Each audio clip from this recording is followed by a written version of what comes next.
நீங்கள் பார்த்துக் கொண்டிருப்பது உங்கள் விஜய்.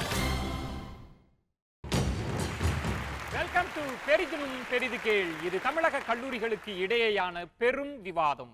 பெரிதினும் பெரிதுகளில் தனித்தனி சுற்றுகளில் வெற்றி பெற்று பெரிதினும் பெரிதுகளினுடைய காலிறுதிக்கு செல்வதற்காக ஒரு பெரும் விவாதத்தை நடத்துவதற்காக 2 கல்லூரிகள் இங்கே வந்திருக்கிறார்கள்.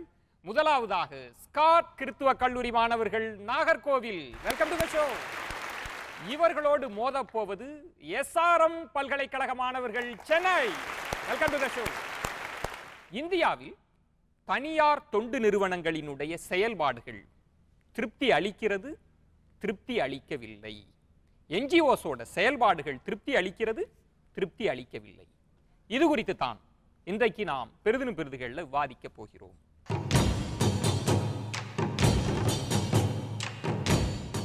கால் இறுதிக்கு எந்த கல்லூரி செல்ல போகிறது என்பதை முடிவு செய்வதற்காக திரு அழகேச பாண்டியன் அவர்கள், திரு பாரதி கிருஷ்ணகுமார் அவர்கள், திரு பவனந்தி அவர்கள், welcome to the show. SRM பல்கலைக்கழகம், உங்களுக்கான நேரம். புள்ளிராஜாக்கு ஏஜ் வருமா? 5 வருஷத்துக்கு முன்னாடி பரபரன்னு தமிழ்நாட்டில் பேசின ஒரு வரி இதுதான். ஸ்கூல்ஸில் இந்த ஏஜ் அவேர்னஸ் ப்ரோக்ராம் நடத்துனாங்க. 1 வருஷம் நடத்துனாங்க. அதுக்கு அடுத்த வருஷம் அந்த ப்ரோக்ராம் நடக்கவே இல்லை. நான் என்ன சொல்ல வரேன்னா, மேம்போக்கானவர்கள் அப்படிங்கிறதுக்கான மெயின் ரீசன் அவங்க நேம் அண்ட் ஃபேமை தேடுறாங்க. அதுதான் மெயினான ரீசன். ஒரு கேம்பெயினிங் அப்படின்னு ஒன்று ஆரம்பிச்சா அதை முழுசாக முடிக்கணும். அதை இன்கம்ப்ளீட்டாக விட்டு போகக்கூடாது. 1 வருஷம் அதை செஞ்சால் அதை தொடர்ந்து அடுத்தடுத்த வருஷம் பள்ளிகளில் செஞ்சுக்கிட்டே வரணும். ஒரு ரூட் ஆஃப் த காஸ், ஒரு பிரச்சனையுடைய வேறு வரைக்கும் அவங்க போய் ஆராயறதே கிடையாது. நானும் செஞ்சேன் அப்படின்ற ஒரு பேரில் நுனிப்புள் வேற மாதிரி தான் மேம்போக்கான செயல்களை செய்கிறாங்க. அவங்களுடைய செயல், அதனுடைய காசு என்ன, அது எந்த மாதிரியான மக்களுக்கு ஒரு விளைவை ஏற்படுத்துது, அதனுடைய பலன் என்ன அப்படிங்கிறதெல்லாம் யோசிச்சு பார்க்குறாங்களானே தெரியல. இதுக்கு பெரிய காரணம் என்ன அப்படின்னு பார்த்தா, அவங்க ரிசர்ச் அண்ட் டெவலப்மெண்ட்ல அதிகமாக கான்சென்ட்ரேட் பண்ணுறதில்ல. ஆராய்ச்சி பண்ணால் இன்னும் நிறைய விஷயங்கள் தெரிய வரும். அவங்களுக்கு கிடைக்கிற ஃபண்ட்ஸ் மூலமாக அவங்க ஆராய்ச்சிகள் பண்ணலாம். அதாவது இந்தியாவில் மட்டும் 2009 to 10 21,508 ஆர்கனைசேஷன்கள் 10,337 கோடி ரூபாய் இந்தியாவுக்கு கொடுத்துருக்காங்க. அதுவும் வெவ்வேறு துறைகளுக்கு, rural development, child welfare, construction and maintenance of schools அப்படின்னு பல கோடி ரூபாய் கொடுத்துருக்காங்க. எல்லாத்தையும் மொத்தமாக சேர்த்தா 10,300 கோடி ரூபாய் வருது. ஆனால் அவங்க எல்லாமே தனித்து செயல்படுறதுனால அவங்களால ஒன்றா வர முடியல. அதனால ஆராய்ச்சிகள் செய்ய முடியல, இன்னோவேட்டிவான ஐடியாஸும் கொடுக்க முடியல. அவங்க கிட்ட ஒரு யூனிட்டி இல்லை, இன்டெகிரிட்டி இல்லை. நவீனா, படபடன்னு குற்றச்சாட்டுக்களா அடுக்கி இருக்கீங்க. இதற்கு என்ன பதில் சொல்ல போகிறார்கள்? தேவையான இடங்களில் உதவியும் பணியும் நடைபெறுகிறதா? ஸ்காட் கிறித்துவ கல்லூரி, உங்களுக்கான தருணம். யார் பேச போறீங்க? முதல் நம்ம எல்லாரும் ஒரு கேள்வி கேட்கணும் நம்ம கிட்ட. NGOனா என்ன? அது வந்து association of people working together for a common need. இப்போ இதில் பார்த்தீங்கன்னா, நான் எனக்கு பர்சனல் எக்ஸ்பீரியன்ஸை நான் உங்கள்கிட்ட சொல்கிறேன். எப்படின்னா, நாங்கள் வந்து 1991 May 21 அது வந்து ஒரு பெரிய விஷயம். That is assassination of Rajiv Gandhi, former prime minister. அந்த டைமில் நாங்கள் வந்து விசாகப்பட்டினம்லேருந்து டெஹ்ராதூன் போயிட்டு இருந்தோம். வழியில் ட்ரெயினில் இந்த நியூஸ் எங்களுக்கு லேட்டராக கிடச்சி ஏதோ ஒரு ஊரில் கொண்டு போய் நிறுத்திட்டாங்க. ஸ்டேஷன் கூட இல்லை, சாப்பாடு கிடையாது, ஒன்றுமே கிடையாது, எதுவுமே, எந்த செக்யூரிட்டி, ஃபுல் இந்தியா வந்து கலவரத்தில் நின்றுட்டு இருந்து. அந்த இடத்துல வந்து NGOஸ் தான் வந்து எங்களுக்கு சாப்பாடு கொடுத்தாங்க, எங்களுக்கு மில்க் ப்ரொவைட் பண்ணாங்க. அந்த நேரத்தில் அவங்க இல்லைன்னா நீங்கள் நினச்சி பாருங்க அந்த மக்களுக்கு என்ன நடந்திருக்கணும். நீங்கள் இவ்வளோ சொல்கிறீங்களே, எங்கள் ஊரில், தட் இஸ் கன்னியாகுமரி டிஸ்ட்ரிக்டில் ஒரு பல்மேரான்னு சொல்லிட்டு ஒரு ஆர்கனைசேஷன் இருக்கு. பர்டிகுலர்லி பேசிக்லி அவங்க வந்து ஒர்க் பண்ணுறது வந்து பல்மேரா கிளைம்பர்ஸ். ஹசார்டஸ் ஆக்குபேஷன், நீங்கள் ரொம்ப கேர்ஃபுல்லாக நோட் பண்ண விஷயம். அவங்களுக்கு வந்து எந்த பென்ஷனும் கிடையாது. அவங்க மெயின் ஏர்னிங் மெம்பர் வந்து இறந்துட்டாங்கன்னா அவங்களுக்கு வந்து எந்த ஒரு பெனிஃபிட் அவங்களுக்கு கிடைக்காது. அந்த நேரத்தில் அவங்க ஃபார்ம் பண்ண ஒரு ஆர்கனைசேஷன் தான் பல்மேரா. இன்னைக்கு நீங்கள் பார்த்தீங்கன்னா பல்மேரா ஆர்கனைசேஷன்னால அவங்க family socio economic needs fulfil ஆனனால அவங்க பிள்ளைங்க இன்னைக்கு சயின்டிஸ்டாக இருக்காங்க, இன்னைக்கு டாக்டராக இருக்காங்க, இன்னைக்கு இன்ஜினியர்ஸாக இருக்காங்க. தமிழ்நாட்டில் நீங்கள் பார்த்தீங்கன்னா ஒரு கொடுமை, தட் இஸ் சோஷியல் ஈவலாக இருந்தது வந்து ஃபீமேல் இன்ஃபென்டிசைட். இதை வந்து கம்ப்ளீட்டாக எராடிகேட் பண்ணது, அவேர்னஸ் ப்ரோக்ராம் கொண்டு வந்தது வந்து NGOஸ். நீங்க சொன்னீங்க இந்த மாதிரி ராஜீவ் காந்தி அசாசினேஷன் அப்ப ஹெல்ப் பண்ணாங்க அப்படின்னு. அது 1991 நான் ஒத்துக்கிறேன். அப்ப பண்ணிருக்கலாம் NGOs. ஏன்னா NGOs அப்ப இவ்வளவு பரபரப்பா இல்ல. ஆனா 2000க்கு அப்புறமா NGOக்களுடைய முகம் வேற மாறி இருக்கு. இன்னைக்கு வந்து அவங்க வந்து வர்க் பண்றது வந்து ஃபிஷர்மேன் கம்யூனிட்டிக்கும் அவங்க வர்க் பண்ணிட்டு இருக்காங்க.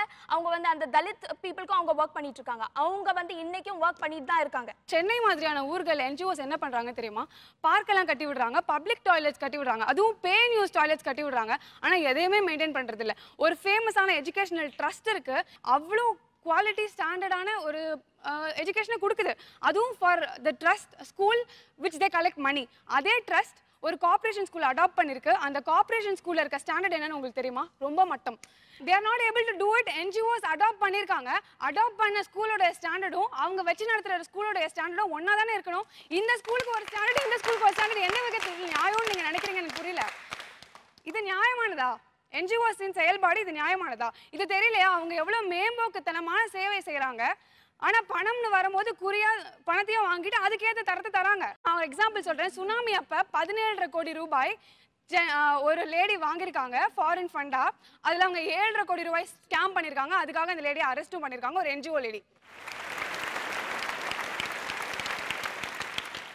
Okay, let me ask you one question. நம்ம வந்து ஒரு கவர்மெண்ட் ஆர்கனைசேஷன் இப்படி ஒரு கரப்ஷன் பண்றான்னு சொல்லிட்டு நம்ம கேள்வி கேக்குறோம். அப்போ ஒரு NGO ஆர்கனைசேஷன் இப்படி பண்றான்னா நம்ம கேள்வி கேட்க கூடாதா? கேள்வி கேட்கணும். அதுதான் நான் சொல்றேன். அவங்க டவுட் நாட் பீப்புளுக்கு ஹெல்ப் பண்றாங்க. அந்த பீப்புள் அவங்க ட்ரீட் பண்ற விதம் தெரியுமா உங்களுக்கு? ஆசிரமத்திலயும் நிறைய இடங்கள்ல அந்த பீப்புளுக்கு கேள்வி கேட்க தெரியாது. உதவிதான் அவங்களுக்கு தேவை, சேவை தான் தேவை. ஆனா அந்த சேவை அவங்களால இன்னும் செய்ய முடியும் NGOக்களால். ஆனா அவங்க செய்யறது இல்லை. இதுதான் என்னுடைய பாயிண்ட். இப்போ நம்ம எந்த ஒரு தொண்டு நிறுவனத்தை எடுத்துக்கிட்டாலும் பார்த்தீங்கன்னா மக்களோட அடிப்படை தேவையை கருத்தில் கொண்டு தான் அவங்க தொடங்குறாங்க. நம்ம ஏன் வந்து NGOக்கு குரல் கொடுக்கணும்னா மக்களோட வளர்ச்சிக்காகவும் மக்களோட வாழ்வாதாரத்தை வந்து செயல்படுத்தணும் அப்படின்றதுக்காக தான் இது பண்ண. இப்போ கவர்மெண்ட் வந்து ஒரு ப்ராஜெக்ட் கொண்டு வந்து இந்த ஹைட்ரோ எலக்ட்ரிக் ப்ராஜெக்ட். இதனால என்னன்னா பயோடைவர்சிட்டி வந்து டிஸ்ட்ராய் ஆகுது, அது பண்ணக்கூடாது அப்படின்றதுக்காக NGO வந்து சேவ் சைல்ட் வேல்யூ ப்ராஜெக்ட் அப்படின்னு சொன்னாங்க. அது வந்து 1985 என்ன ஆச்சுன்னா இப்போ நேஷனல் பார்க்காக மாறி இருக்காங்க. அப்படி இருக்கனால நம்மளோட என்விரான்மெண்ட் எந்த அளவுக்கு ஒரு நல்ல விஷயத்த இது பண்ணுதுன்னு அவங்க வந்து வலியுறுத்துறாங்க. ரிச்சாவே ஆயிட்டு இருக்கான், போரா தான் ஆயிட்டு இருக்கான். அடிமட்ட மக்கள் மேல வந்தானா அப்படின்னு எந்த ஏதாவது யோசிக்கிறாங்களா? இல்ல. அப்படி நம்ம வந்து யோசிக்கணும். அந்த யோசிக்க வந்து யார் குரல் கொடுக்குறாங்கன்னா இந்த NGOs. என்னை பொறுத்த வரைக்கும் NGOs வந்து டபுள் கேம் ஆடுறாங்க. கவர்மெண்ட் ஃபண்டை மாதம் வாங்கி NGOவும் மக்களும் அதை பாதியாக பிரிச்சுக்கிட்டு அதை ஃபண்டு வந்து காட்டேஜ் இண்டஸ்ட்ரி டெவலப் பண்ணுன்னு கொடுக்கப்பட்ட ஃபண்டு. பட் அங்கே காட்டேஜ் இண்டஸ்ட்ரி இல்லை. அப்போ கவர்மெண்ட் அதுக்குன்னு தனியாக ஃபண்டு இது பண்ணுறது வேஸ்ட்டு தானே. இன்னொரு விஷயம், NGOக்கள் வந்து உருவாக்குனதே வந்து ஒரு கவர்மெண்ட் ஸ்கீமை ஸ்ட்ரென்தன் பண்ணுறதுக்கு தான். ஒரு பாலிசி எடுத்தால் அதில் வந்து ஒன்றுக்கு இப்போ டெவலப்மெண்ட்டுக்கு ப்ரிஃபரன்ஸ்னா என்வரன்மெண்ட்டுக்கு செகண்ட் ப்ரிஃபரன்ஸ் இருக்கும். இந்த NGOக்கள் வந்து அதுக்காக ஒரு கிரியேட்டிவ் சொல்யூஷனில் ஒரு தீர்வு கொடுத்து அந்த தீர்வை வந்து கவர்மெண்ட்டோட அலையன்ஸ் வச்சு அதை இம்ப்ளிமெண்ட் பண்ணி அந்த குறையை எந்த அளவு அந்த குறையோட இம்பேக்டை குறைக்கிறது தான் வந்து NGOக்கள். அந்த மாதிரி சில NGOக்கள் தான் பண்ணுறாங்க இந்த மாதிரி கவர்மெண்ட் அலையன்ஸ் வச்சு. இந்த மாதிரி NGOக்களும் கவர்மெண்ட்டும் அப்போசிங்காக ஒர்க் பண்ணால் அப்போ அதுக்கு பேர் வந்து NGOக்களே இல்லையே. முதல்ல ஒரு சிலர் தப்பு பண்ற NGOஸ்னால நீங்க ஏன் அது இது பண்றீங்க? நல்லதை எடுங்க. கூடங்குளத்துக்கு எத்தனை NGOs வந்தாங்க? என்வாயன்மெண்ட்டை பத்தி கோ கிரீன் அது இதுன்னு எக்கச்சக்கமா சண்டை போறீங்க. எத்தனை NGOஸ்ங்க அப்போஸ் பண்ணி நேர்மையா இது தப்பு அப்படின்னு வந்து நின்னீங்க? பிரியதர்ஷினி ஒரு முக்கியமான கேள்வியை எழுப்பியிருக்காங்க. ஒரு கூட்டம் வந்து சென்னையில் மெரினா பீச்சை பார்த்துக்கிட்டே இருக்காங்க, அதில் உள்ள குப்பைகள்லாம் எடுத்துகிட்டே இருக்காங்க. இன்னொரு கூட்டம் வந்து சென்னையில் உள்ள சுற்றுப்புற சூழல் குப்பைகள்லாம் இருக்கக்கூடாது அப்படின்றது பற்றியெல்லாம் பேசிகிட்டே இருக்காங்க. அதற்கெல்லாம் அவார்டு கூட வாங்கியிருக்காங்க. ஆனால் அவர்கள் யாருமே எங்கே போய் ஒளிஞ்சிட்டாங்க, கூடங்குளத்திற்கு ஏன் வரல?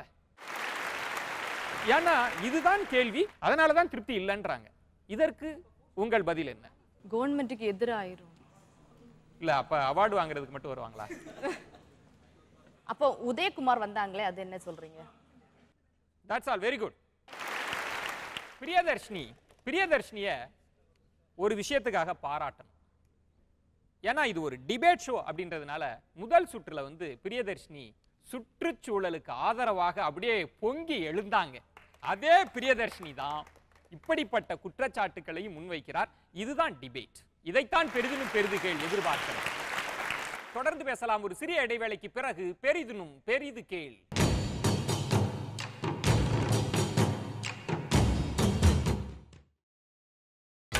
நீங்கள் பார்த்துக் கொண்டிருப்பது உங்கள் விஜய். வெல்கம் பேக் டு பெரிதினும் பெரிது கேள். இது தமிழக கல்லூரிகளுக்கு இடையேயான பெரும் விவாதம். என்ஜிஓக்களின் செயல்பாடு திருப்தி அளிக்கிறது, திருப்தி அளிக்கவில்லை என்ற வித்தியாசமான விவாதம் சென்று கொண்டிருக்கிறது. தொடர்ந்து பேசலாம்.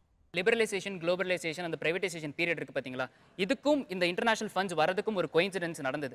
அப்போ என்னாச்சு அப்படின்னா, கவர்மெண்ட்டால எல்லா ஃபீல்ட்லையும் கான்சன்ட்ரேட் பண்ண முடியல. பிரைவேடைசேஷன் நடந்த ஒரு காரணத்தினால, rural development, public health, transport இந்த விஷயத்தினால அவங்களால கான்சன்ட்ரேட் பண்ண முடியாமல் போன காரணத்தினால என்ஜிஓஸ் அந்த வேக்யூமை ஃபில் பண்ணுறதுக்காக தான் வந்துச்சு. ஆனால் இப்போ நீங்கள் வந்து 60 ஆண்டுகளுக்கு முன்னாடி பார்த்தீங்க அப்படின்னா, என்ஜிஓஸுங்கிற ஒரு கான்செப்ட் வந்து எப்படி இருந்தது அப்படின்னா, இப்போ கிளர்ச்சியாளர்கள் அப்படின்னா அவங்க தனியாக இருப்பாங்க, ஓகேங்களா, சேவை பண்ணுறவங்க ஒரு தனியாக இருப்பாங்க. இப்போ எப்படி மாறிடுச்சு அப்படின்னா, என்ஜிஓஸ் வந்து கிளர்ச்சியாளர்கள் இந்த சேவை ரெண்டையுமே வந்து ஒரு மிக்ஸ்டு கான்செப்டை கொண்டு வந்து ஒரு புரியாத கான்செப்டை கொண்டு வந்து அதை அப்படியே மாற்றிட்டு என்ஜிஓஸ் வந்து அப்படியே ஒரு வேறு விதத்துக்கு கொண்டு போயிட்டாங்க. அதை இப்போ எப்படி ஆயிடுச்சு அப்படின்னா, மார்க்கெட்டிங் ஆயிடுச்சு. என்ஜிஓஸோட வேலையை வந்து மார்க்கெட்டிங் ஆயிடுச்சு. என்னன்னு பார்த்தீங்கன்னா, இன்டர்நேஷனல் என்ஜிஓஸ் இருக்கட்டும், இன்டர்நேஷனல் என்ஜிஓஸ் வந்து இந்தியாவுக்கு வராங்க அப்படின்னா அவங்க சேவை, அந்த சர்வீஸ் மட்டும் கொண்டு வரது கிடையாது. பிஸ்னஸ் ஸ்ட்ராட்டஜிஸ் ப்ளஸ் பிஸ்னஸ் ப்ராடக்ட்ஸை வந்து இந்தியாவில் விற்கிறதுக்காக ஒரு தளமாக தான் மல்டிநேஷனல் கம்பெனிஸ் வந்து என்ஜிஓஸை இன்னமும் யூஸ் பண்ணிட்டு இருக்காங்க. சர்வீஸுங்கிற வார்த்தையை வந்து என்ஜிஓஸ் அகராதியிலிருந்து அழிக்கப்பட்டு விட்டது. அதுதான் உண்மை. இப்போ என்ஜிஓஸுங்கிறது ஒரு ஃபேஷனாகவே மாறிடுச்சு. பார்த்துக்கோங்களேன், மிஸ் வேர்ல்டு காம்படிஷனில் கடைசியில் முடிக்கும் போது வந்து மிஸ் வேர்ல்ட்டை வந்து கேட்டிங்கன்னா என்ன ஆக போகிறீங்க அப்படி, என்ன பண்ண போகிறீங்க அப்படின்னா சோஷியல் சர்வீஸ் பண்ண போகிறேன் அப்படின்னு கூலாக சொல்லுவாங்க. அது எப்படி ஆயிடுச்சு அப்படின்னா, சோஷியல் சர்வீஸுங்கிறது வந்து ஒரு சோஷியல் ஸ்டேட்டஸாக மாறிடுச்சு. அவ்வளோதான். நான் மிஸ் வேர்ல்டு ஆனதுக்கப்புறம் இல்லாட்டி மிஸ் யூனிவர்ஸ் ஆனதுக்கப்புறம் நான் என்ன பண்ண போகிறேன் அப்படின்னா சோஷியல் சர்வீஸ் பண்ண போகிறேன் அப்படிங்கிற ஒரு வார்த்தையாக மாறிடுச்சு. ஏன் அவங்க புவராக இருக்கும்போது மிஸ் வேர்ல்டாக இருக்கிறதுக்கு முன்னாடி அவங்க சோஷியல் சர்வீஸ் பண்ண மாட்டாங்க? யாருக்குமே தெரியாது. ஏன்னா அது வந்து அவங்களுக்கு ஒரு சோஷியல் ஸ்டேட்டஸ், அந்த சோஷியல் ஸ்டேட்டஸை கண்டினியூ பண்ணணும்னா அவங்களுக்கு அந்த இது தேவை அப்படிங்கிறது தான். மணி லாண்ட்ரிங் வந்து எக்கச்சக்கமாக நடக்குது. டாக்ஸ் எவைட் பண்ணுறது எப்படின்னு பார்த்தீங்கன்னு வச்சுங்களேன், ஒரு பிஸ்னஸ் மேன் இருக்கார் அப்படின்னா அந்த பிஸ்னஸ் மேன் வந்து என்ஜிஓ ஆரம்பிச்சு என்ஜிஓ மூலமாக அந்த மணியை வந்து லாண்டர் பண்ணிக்கலாம். ஏன்னா டாக்ஸ் கிடையாது அப்படிங்கிற ஒரு காரணத்தினால. அது மட்டும் கிடையாது, என்ன பார்த்தீங்க அப்படின்னா ஐடியாலஜிஸை கம்ப்ளீட்டாக மாற்றுறாங்க என்ஜிஓஸ் உள்ள வந்து. பெரிதினும் பெரிதுகளை பொறுத்த வரைக்கும் தமிழ்நாட்டினுடைய முதன்மையான கல்லூரிகளில் இருந்து பெஸ்ட் பிரைன்ஸை கொண்டு வந்துட்டே இருக்கு. அப்படி பெரிதினும் பெரிதுகள் கண்டெடுத்த ஒரு ஜெம் செல்வ பிரகாஷ். சர்வீஸ் ஆட்டிடியூட் குறைஞ்சிட்டு ஏன் இவங்க சர்வீஸ் ஆட்டிடியூட் இல்லைன்னே சொல்லிட்டாங்க. Let me show you a positive picture of what I see in my experience. I'm not going to give you any statistics. I'm not going to tell you anything which I read in somewhere. I'm going to tell you what my eyes looked. நான் பார்த்தது நான் சொல்ல போகிறேன். நான் என்ன பார்த்தேன், நான் என்ன அனுபவிச்சேனோ அதை வச்சு தான் நான் சொல்ல போகிறேன். இப்போது நாகர்கோயிலில் இருக்க லேடிஸ்க்கு ஒரு பொதுவான ஒரு ஹேபிட் உண்டு. ஒரு கிரீவன்சஸ் மனசில் இருக்கும், சொல்ல மாட்டாங்க. நான் என் கிளாஸ் ரெப்ரசன்டேட்டிவ், மனசில் கிரீவன்ஸ் இருக்கும், ரொம்ப பாதிச்சிருக்கும் அந்த கிரீவன்ஸை, சொல்ல மாட்டாங்க. நம்ம போய் ஃப்ரெண்டாக பழகும் போது, ஜெனி ரெப்ரசன்டேட்டிவ் தானே, எனக்காக சொல்றியா அப்படின்னு சொல்லுவாங்க. அதுவும் ஏன் நான் உங்கள்கிட்ட ஃப்ரெண்டாக இருந்தால் தான் சொல்லுவாங்க. அப்போ ஏன் பொறுப்பு அதை முன்னுக்கு போய் ஹெட் கிட்டேயோ இல்லை பிரின்சிபல் கிட்டேயோ போய் சொல்கிறது, சார் இது பிரச்சனை இருக்குது, இது செய்யணும், எனக்கு ஜாப் கிடையாது, it is not my job, but because I have a service attitude, because I have a friendship with her, I feel I should do it, I do it. அப்படி தான் இன்றைக்கி என்ஜிஓஸ் இருக்காங்க. என்ன யூஸ்வலி என் ஃபேமிலியில் disaster கேர்ள்னு சொல்லுவாங்க. ஏன்னா நான் போகிற இடத்துலலாம் ஏதாவது ஒரு நேச்சுரல் கலாமிட்டியை ஃபேஸ் பண்ணிடுவேன். 2001 இருக்கும்போது earthquake ஃபேஸ் பண்ணேன். நான் நின்றுட்டு இருந்தேன், பக்கத்தில் ஒரு ஃப்ளாட் விழுந்துச்சு. எனக்கு தெரியும் அந்த இடத்துல யார் முன்னேறி வந்தான். 3 hours ஆச்சு, எல்லாம் கல்லுக்கடலும் மாட்டிட்டு இருந்தாங்க. போலீஸ் வர முடியலை, ஆம்புலன்ஸ் வர முடியலை, யாரும் வர முடியல. கூட்ட சொல்லலை, ஏன்னா மொத்த சிட்டியே கீழே கிடக்கும் போது அவங்களுக்கு வர்றதுக்கு முடியாது. அந்த இடத்துல அக்கம் பக்கத்தில் இருக்க என்ஜிஓ ஆர்கனைசேஷன் தான் ஓடி வந்தாங்க. அவங்க வரணும் தேவை கிடையாது, அவங்க வரணும்னு நினச்சனால தான் வந்தாங்க. அதே மாதிரி 2004 நடந்த சுனாமியில் நான் இருந்தேன். அந்த சுனாமி நடக்கும்போது மூங்கினவங்களே இழுக்க காப்பாற்றுறதுக்கும் அவங்கள ஹெல்ப் பண்ணுறதுக்கும் நான் போனால் நான் முங்கிடுவேன் அது கூட நினைக்காம, நான் போனேன்னா என்ன இழுத்துருவோமோ அது கூட நினைக்காம போய் ஹெல்ப் பண்ணுறது அந்த இடத்துல அந்த என்ஜிஓஸ் தான். அந்த இடத்துல அவங்க அந்த சர்வீஸ் ஆட்டிடியூட் தான் வருது. இவ்வளோ IIT, IBM, you people know technical, you are maestros in technical. So அந்த மாதிரி ஒர்க் பண்ணுற ஹை-ஃபை லேக்ஸ் சம்பாதிக்கிற பீப்புள் திடீர்னு ஒரு ஜிஃபில் ரிசைன் பண்ணிவிட்டு இங்கே வந்துடுறாங்க. ஒரு கிராமத்தில் வந்து என்ஜிஓ ஒர்க் பண்ணுறாங்க. அவங்களுக்கு கிடைக்கிற சம்பளத்தில் வீடு கூட ஓட்ட முடியாது. தனியாக நைட் உட்காந்து 2 hour 3 hour டியூஷன்ஸ் எடுத்துக்கிட்டு அவங்கவுங்க வீடை ஓட்டுறாங்க. பேர் சொல்லலாம், but I don't want to indicate them. அந்த மாதிரி எத்தனையோ IIT people are not happy with what their life. And நான் ஒரு ஹியூமன் பீயிங், நான் ஹியூமனிட்டி என் ஒர்க் பண்ணணும், அது பண்ணுறதுக்காக நான் பண்ணுவேன்னு சொல்லிட்டு சர்வீஸ் பண்ணுவாங்க. மதர் தெரசா ஒரு முறை போயிட்டு ஒரு ஆர்ட்டை கேட்டாராம், இந்த கையில் என் கூட இருக்கிற பிள்ளைங்களுக்குலாம் வந்து தங்குறதுக்கான ஒரு இடம் வேணும் அப்படின்னு சொல்லி இந்த கை நீட்டினாங்களாம். அந்த ஆள் என்ன பண்ணார், எச்சி துப்புனார் கையில். ஸோ இது எனக்காக இருக்கட்டும், இப்போ இந்த குழந்தைங்களுக்காக கொடுங்கன்னு சொல்லிட்டு இந்த கை நீட்டினாங்களாம். அதுதான் வந்து சோஷியல் சர்வீஸ். அந்த மாதிரி என்ஜிஓஸ் தான் நாங்கள் எக்ஸ்பெக்ட் பண்ணுறோம். இப்போ எப்படி தெரியுமா நடக்குது, இந்த கையில் வாங்குறதும் எனக்கு தான், இந்த கையில் வாங்குறதும் எனக்கு தான் அப்படிங்கிறது தான் என்ஜிஓஸ் பண்ணிட்டு இருக்காங்க. இதுதான் உண்மை. நீங்க என்ன எக்ஸ்பெக்டன்சி பண்றீங்க? ஒரு என்ஜிஓ வருவான், நான் உன்னை ஃபுல்லா ஹியூமிலேட் பண்ணுவேன், அதுக்கப்புறம் சென்ட் பண்ணி வாங்கிட்டு போகணும். ஹியூமன் பீயிங் தானே, behave like a human being man. இல்ல உங்களுக்கு நீங்க தெரிஞ்ச எக்ஸாம்பிள்ஸ் சொன்ன மாதிரி நான் எனக்கு தெரிஞ்ச எக்ஸாம்பிள்ஸ் நான் சொல்றேன். சென்னையிலேயே என்னன்னா ஒரு என்ஜிஓ நடத்துற ஒரு இன்ஸ்டிடியூஷனுக்கு கொடுக்கப்பட்ட வேன்ல குழந்தைகளை ஏத்திட்டு போறது கிடையாது. அந்த என்ஜிஓ நடத்துற ஆளோட நாயை தான் வந்து வெட்டனரி ஹாஸ்பிடலுக்கு வந்து வாரம் கூட்டிட்டு போறாங்க. Why are you so much narrow minded? இல்ல அதான் நான் கேக்குறேன். Let me finish, man. Yeah. You can. Why are you so much narrow minded? பஸ்ல இது நடந்துச்சு, இங்க அப்படி பண்ணாங்க, அங்க அப்படி பண்ணாங்க. இன்னைக்கு என்ஜிஓஸ் இருந்தனால தான் என் காலேஜ் இருக்கு, இன்னைக்கு என்ஜிஓஸ் இருக்கனால தான் நான் இங்க நிக்கிறேன். ஒரு நிமிஷம் நான் சொல்றேன். இப்ப என்ஜிஓஸ் பேசும்போது இன்னைக்குன்னு பேசாதீங்க, ஒரு ரேஞ்ச் ஆஃப் இயர்ஸ் எடுத்து பேசுங்க. என்ஜிஓஸ் கிட்ட கன்சிஸ்டன்சி கிடையாது, என்ஜிஓஸ் கிட்ட சஸ்டைனபிலிட்டி கிடையாது. ஒரு நிமிஷம் நான் பேசிக்கலாமா? ஜெனிதா ஒரு நிமிஷம் பேச விடுறீங்களா? செல்வ பிரகாஷ் பேச. நான் பேசிக்கலாமா? பேசலாம். Thank you. So NGOs Thank you. NGOs பத்தி நீங்க நிறைய சொன்னீங்க. எர்த்குவேக் நடக்கும்போது வந்தாங்க, சுனாமி நடக்கும்போது வந்தாங்க அப்படின்னு சொல்லிட்டு. இப்பவும் சொல்றேன், நான் அதை பத்தி மறுக்கவே இல்லை. ஆனா NGOs வந்து சஸ்டைனபிலிட்டி கிடையாது, கன்சிஸ்டன்சி கிடையாது. எத்தனை NGOs வந்து சுனாமில அஃபெக்ட் பண்ற ஒரு நிமிஷம் எத்தனை NGOs வந்து சுனாமில அஃபெக்ட் பண்ணவங்களுக்கு வீடு கட்டி கொடுக்கணும்னு சொல்லிட்டு அந்த ப்ராஜெக்ட்டை எடுத்துட்டு பாதியில விட்ட NGOs எத்தனை பேர் இருக்காங்கன்னு உங்களுக்கு தெரியுமா? என்கிட்ட ஸ்டாட்டிஸ்டிக்ஸ் இருக்கு.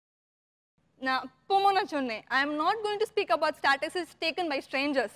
Sustainability இல்லன்னு சொல்றீங்களே, நான் சொல்றேன் sustainability பத்தி. நான் earthquake ஒரு பகுதி தான் சொன்னேன் because I wanted to finish within 2 minutes. நான் இப்போ சொல்றேன், அந்த இடத்துல வந்த எல்லா கவர்மெண்ட் அஃபிஷியல்ஸும் ஒரு செக்டரை ஃபேஸ் பண்ணாங்க. என்ன ஃபேஸ் பண்ணாங்க? மாட்டினவங்க காப்பாற்றுவோன்னு சொல்லிக்கிட்டு. ஆனால் எனக்கு ஒரு டீச்சர் இருந்தாங்க, கல்பனா மேம்னு சொல்லிக்கிட்டு. Her house was destroyed, she had a small baby in hand. ஒரு சின்ன குழந்தை இருந்துச்சு, அவங்க ஹஸ்பண்ட் அந்த ஊரில் இல்லை. அந்த நேரத்தில் அவங்க என்ன பண்ண முடியும்? அந்த நேரத்தில் அவங்களுக்கு ஒரு டென்ட் மாதிரி அரேஞ்ச் பண்ணி கொடுத்து, அவங்களுக்கு ஃபுட் அரேஞ்ச் பண்ணி கொடுத்து, அவங்களுக்கு அந்த பிரச்சனை சால்வ் ஆகிற வரைக்கும் எத்தனை நாள் வரைக்கும் இருந்திருக்காங்க. நீங்க சொல்றது எல்லாமே ஒரு ஃபோக்கஸ்ட் NGOs. இவங்க பண்றாங்க, என் கண்ணால பாத்துருக்க நீங்க கண்ணால பார்க்க வேண்டிய விஷயங்கள் நிறைய இருக்குன்னு நான் நம்புறேன். You come to my rural village. இல்ல அததான் சொல்றேன், நீங்க நாகர்கோவில் ஏரியாவை பத்தி பேசிட்டு இருக்கீங்க. Come out of Nagercoil. ஓகேங்களா? உங்களோட மைண்ட் எல்லாமே அதே ஃபோக்கஸ் பண்ணிருக்கு. இந்தியால வந்து 28 ஸ்டேட்ஸ் இருக்கு Jenitha. Let me talk to you first. Yeah. Don't be a remix machine. சரியா? நீங்க ஒரு கேள்வி கேட்டீங்க, ரூரல் டெவலப் சுத்தமா இல்ல. நீங்க ரூரல் சுத்தமா இல்லன்னு சொல்றீங்களா? I am coming from a rural place. அங்க இருக்க டெவலப்மென்ட் நான் பத்தி நான் சொல்றேன். ஸ்காட் கிறிஸ்டியன் காலேஜ் ஆரம்பிக்கும் போது அங்க வரது எல்லாமே டவுன்ல இருக்க ரிச் பீப்புள். இன்னைக்கு அவங்களே வருத்தத்தோட சொல்றாங்க, எங்க காலேஜ்ல இன்னைக்கு 1% சொல்ற அளவுக்கு கூட டவுன் ஆளுகள் இல்ல, எல்லாம் பஸ்ஸா வில்லேஜஸ்ல இருந்து தான் வந்துட்டு இருக்காங்க. எந்த வில்லேஜ் வந்துட்டு இருக்காங்க? ஒரு கார்ல அந்த வில்லேஜ்ல சைக்கிள் ஓட்டுற கூட வழி கிடையாது, அந்த அளவுக்கு டிரான்ஸ்போர்ட் இல்லாத வில்லேஜஸ்ல. இல்ல நீங்க ரொம்ப எமோஷனலா இருக்கீங்க. ஒரு பொய்ய தூக்கி பப்ளிக் ஸ்டேஜ்ல நின்னுக்கிட்டு, ஒரு பொய் பாயிண்ட வச்சிட்டு பப்ளிக் ஸ்டேஜ்ல நின்னுட்டு எத்தனையோ மக்களை நீங்க மிஸ்கைட் பண்றீங்க. ரைட் நவ நான் எமோஷனல் ஆகாம என்ன பேசுறேன்? எத்தனையோ குழந்தைகள் அங்க டெத் பெட்ல கிடப்பாங்க ஹாஸ்பிட்டல்ஸ்ல. அந்த இடத்துல சர்வே பண்ணி ஓடி போய் இன்னைக்கு மெட்ராஸ் மெடிக்கல் காலேஜ்ல வர்க் பண்ண நல்ல சேலரி இருந்த ஒரு பர்சன் தான் வேலையை விட்டு இருந்து அந்த பேபிஸை பண்ணி காப்பாத்தி எடுக்கிறாங்க. 1 lakh பேபிஸை காப்பாத்தி இருக்காங்க. 1 lakh ஸ்டாட்டிஸ்டிக்ஸ். நீங்க பேசுனது இப்ப ஸ்டாட்டிஸ்டிக்ஸ் தான். எனவே நான் வந்து ஸ்டாட்டிஸ்டிக்ஸ் இல்ல. இல்ல நான் சொல்றேன், நான் பார்த்தத நான் சொல்றேன். I am not telling anything from anywhere. இல்ல நீங்க வந்து கண்ணால பார்த்த விஷயங்களை பத்தி சொல்ல மாட்டேன். நான் இதுதான் நான் சொல்றேன். சரி ஓகே, நீங்க உங்க நாகர்கோயில்ல கண்ணால பார்த்த விஷயங்களை பத்தி நீங்க சொல்லிட்டு இருக்கீங்க. நான் சென்னையில என் கண்ணால பார்த்த விஷயங்களை பத்தி நான் சொல்றேன். ஓகேங்களா? NGOs பத்தி நான் ஃப்ராங்கா சொல்லணும் அப்படின்னா, நிறைய NGOs என்ன பண்றாங்க தெரியுமா? இன்ஸ்டிடியூஷன்ங்கிற பேர்ல வந்து ஃபாரின் ஃபண்ட்ஸ் எல்லாத்தையுமே வாங்கிக்கிட்டு ஒரு இன்ஸ்டிடியூஷன் நடத்துறாங்க. கடைசியில இப்ப ரீசெண்டா வந்து ஒரு பெரிய ஆள் வந்து ஒரு கமெண்ட் ஒன்று பண்ணியிருக்காரு. அதாவது கவர்மெண்ட் எல்லாம் வந்து NGOஸோட ஃபண்ட்ஸ் எல்லாம் வந்து ஃப்ரீஸ் பண்ண போறோம் அப்படின்னு ஒரு அறிக்கை விட்ட உடனே வந்து அந்த NGOல 18 NGOல வந்து அவரோட NGO ஒன்று. அவர் வந்து 3 காலேஜ் நடத்திட்டு இருக்காரு, 2 ஸ்கூல் நடத்திட்டு இருக்காரு. ஓகேங்களா? அவர் வந்து அந்த NGOs வந்து ஃபண்டோட ஃப்ரீஸ் பண்ண போறேன் அப்படின்னு சொன்னோடனே அவர் சொன்ன வார்த்தை என்ன தெரியுமா? அப்ப வந்து குழந்தைங்கள்லாம் பட்டினி கிடப்பாங்களே பரவாயில்லையா அப்படின்னா அதுக்கு என்ன அர்த்தம் அப்படின்னா, உள்ள இருந்து பாத்தீங்க அப்படின்னா, நான் வந்து நீ வந்து என்னோட ஃபண்ட்ஸ் எல்லாம் ஃப்ரீஸ் பண்ண அப்படின்னா என் குழந்தைங்களெல்லாம் நான் பட்டினி போடுவேன். So don't freeze my accounts. ஒரு மதர் தெரசா வந்து தன் கையில பணம் இல்லைனாலும் ஒருத்தர் வந்து கீழே கிடக்குறான் அப்படின்னா, ஒரு வந்து லெப்ரசி பீப்புள் வந்து கீழே கிடக்குறான்னா நான் அவனை போய் எடுத்து தொடப்பாங்க. ஓகேங்களா? என்கிட்ட பணம் இருந்ததுனா மட்டும்தான் நான் அவனை போய் அப்படின்னு தொடுவேன் சொல்லியிருந்தாங்கன்னா மதர் தெரசா இவ்வளவு ஃபேமஸ் ஆயிருக்கவே முடியாது உலக லெவல்ல. ஓகேங்களா? யுகோஸ்லேவியால இருந்து வந்து இந்தியால வந்து அவங்களுக்கு சர்வீஸ் பண்ணணும் அப்படின்னா. ஒன் செகண்ட் நான் என்ன பேசிட்டு இருக்கேன் நான் முதல்ல தெளிவுபடுத்திடுறேன். நான் NGOs தப்பே பண்ணல. NGOs ஃபுல்லா பியூரா இருக்காங்க. லெட் மீ இல்ல நான் ஒரு பேசவே இல்ல. நான் பேசவே நீங்க நான் என்ன சொன்னேன் நான் எனக்கு பாயிண்ட் தான் தெளிவுபடுத்திட்டேன். நீங்க சொன்ன பத்தி நான் வரவே இல்ல, இன்னும் அந்த பாயிண்ட்க்கே வரல. தெளிவா தப்பே பண்ணல அப்படி சொல்லல. அதனால தப்பு பண்ண ஸ்டாட்டிஸ்டிக்ஸ் அக்கவுண்ட்ஸ் மட்டும் எம்னு காட்டானீங்க பிகாஸ் ஐ அக்ரி தப்பு பண்றாங்க. ஆனா tell me anything surrounding them which is pure. Professions, corporate companies aid பண்ணுது. அவங்க பியூரா? இல்ல, every human being does mistakes. We are not telling they don't do mistake. Government ஒரு decision எடுக்குதுன்னா அவங்க mistake பண்ணலாம். So நான் மிஸ்டேக் பண்ணுவேன் அத நீங்க ஒத்துக்கலாம் அப்படிங்கறத நீங்க வாதமா வைக்கிறீங்க. opposition party ஏன் allow பண்றாங்க? இல்ல யாருமே என்ன சுத்தி இருக்கறவங்க யாருமே பியூரா இல்ல. சோ நானும் பியூரா இருக்க மாட்டேன் அப்படி சொல்ல வரீங்க நீங்க. நீங்க ரியாலிட்டி வச்சு பேசுறீங்களா? உங்களோட ஸ்டேட்மென்ட்ல அதான் எனக்கு வந்தது. கவர்மெண்ட் பியூரா இல்ல, இண்டிவிஜுவல் பியூரா இல்ல. சோ நானும் பியூரா இருக்க மாட்டேன். நானும் இப்படி இருப்பேன். என்னோட மிஸ்டேக்ஸையும் பொறுத்துக்கோங்க அப்படி சொல்ற மாதிரி இருக்கு. விடல ஸ்டேட்மென்ட்டே நான் சொல்லல. அதுக்குள்ள நீங்க ஸ்டேட்மென்ட் சொல்றீங்க. Why you are assuming man? No, I am not assuming. நீங்க சொன்னதை தான் நான் சொல்றேன். Yeah, finish. நீங்க ரொம்ப நேரமா finish பண்ணிட்டே இருக்கீங்க. என்ன பேச விட மாட்டேங்கறீங்க நீங்க. NGOs human being தான். தப்பு பண்றாங்க. ஆனா கவர்மெண்ட்டும் human being தான். அவங்களும் தப்பு பண்றாங்க. NGOs நாங்க என்ன பண்ணிட்டு இருக்கோம்னா அவங்க தப்பு பண்ணா இப்போ ஒரு பிரச்சனை அவங்க இந்த ப்ராஜெக்ட் ஆரம்பிக்கிறாங்கன்னா நாங்க சொல்றது நீங்க சிட்டி பீப்புளுக்கு மீடியால இந்த ப்ராஜெக்ட் நல்லது, பேப்பர்ல இந்த ப்ராஜெக்ட் நல்லதுன்னு சொல்றது இல்ல. கிராமத்துக்கு வாங்க, அவங்க பாஷையில பேசுங்க, அவங்களுக்கு இருக்க டவுட்ஸை கிளாரிஃபை பண்ணுங்க. சரி, ஓகே, நான் பேசலாமா அப்ப? finish பண்ணிட்டீங்களா? இல்ல நான் பேசுறேன் சார். அது you don't have to be funny. You can talk. இல்ல சீரியஸா I am going to talk seriously, okay? தமிழ்நாட்டுல மட்டுமே 1400 NGOs மேல இருக்கு. அதுல வந்து 2010ல இருந்து 2011 வரைக்கும் அந்த க்ரோஸ் மட்டுமே வந்து 1400 க்ரோஸ்க்கு மேல வந்து மணி இன்டர்நேஷனல் ஏஜென்சில இருந்து வந்திருக்கு. நம்ம அந்த மணி எல்லாத்தையும் யூஸ் பண்ணியிருந்தா ரூரல் டெவலப்மெண்ட் அதிகமா இருந்திருக்கும், இன்ஃப்ராஸ்ட்ரக்சர் அதிகமா இருக்கும். அதெல்லாம் பண்ணல. ஏன் பண்ணல அப்படின்னா நமக்கு சர்வீஸ் மைண்ட் வந்து ரொம்ப கம்மியாயிடுச்சுன்னு நான் பேசிட்டு இருக்கேன். Thank you. இது வரைக்கும் டிவி ஷோல நீங்க டான்ஸ் ஷோ பாத்தீங்கன்னா ஒரு வார்த்தை சொல்லுவாங்க, உங்க கெமிஸ்ட்ரி ரொம்ப ஒர்க் அவுட் ஆச்சு அப்படின்னு. உண்மையில ஜெனிதா செல்வப்பிரகாஷ் உண்மையில த டிபேட் கெமிஸ்ட்ரி ஒர்க்ஸ் ஹியர். உண்மையில என்னன்னா ஒரு கோபம், ஒரு ரௌத்ரம், ஒரு கிண்டல், ஒரு பதில், எடக்கு எல்லாமே இந்த டிபேட்குள்ள இருந்தது, தெரித்தது. ரொம்ப அருமையாக இருந்தது. அதாவது இந்த எவல்யூஷன் ஆஃப் த டிபேட்னு நான் ஆரம்பத்துலேருந்து நான் அந்த டிபேட் நான் வாட்ச் பண்ணிகிட்ருக்கேன். ஹவ் இட் எவால்வ்ஸ், இது எப்படி வளர்ந்து வருதுன்னு பார்க்கும்போது ரொம்ப வந்து ப்ராமிசிங்காகவும் ரொம்ப நம்பிக்கையாகவும் இருக்கிறது. செல்வப்பிரகாஷ், உங்களோட டிபேட்டிங் ஸ்கில் வந்து ரொம்ப அருமையாக இருக்குது. அதே மாதிரி இந்த இட்ஸ் அ கைண்ட் ஆஃப் ஒரு கோச்சான்னு சொல்லுவாங்க, அதை போட்டு வாங்குறதுன்னு சொல்லுவோம். அருமையாக செஞ்சீங்க அதை. ஆமாம், ஓகே, ரைட், தேங்க்யூ. இந்த பெரிதினும் பெரிதுகளுடைய நோக்கம் அதுதான். பேச்சு ஆற்றல், திறமை, ஸ்பான்டினிட்டி, இதை ஒரு தலைமுறைக்கு வளர்ப்பதன் நோக்கமாக இது துவங்கியது என்றால் அந்த நோக்கத்தை நீங்கள் இருவரும் நிறைவேற்றியிருக்கிறீர்கள் நான் கருதுகிறேன். Very good, thank you sir. இந்தியாவில் உள்ள என்ஜிஓக்களின் செயல்பாடுகளின் மீது கடுமையான விமர்சனமும் அதை மறுத்தும் ஒரு வித்தியாசமான விவாதம் சென்று கொண்டிருக்கிறது. தொடர்ந்து பேசலாம் ஒரு சிறிய இடைவேளைக்கு பிறகு. பெரிதினும் பெரிது கேள்.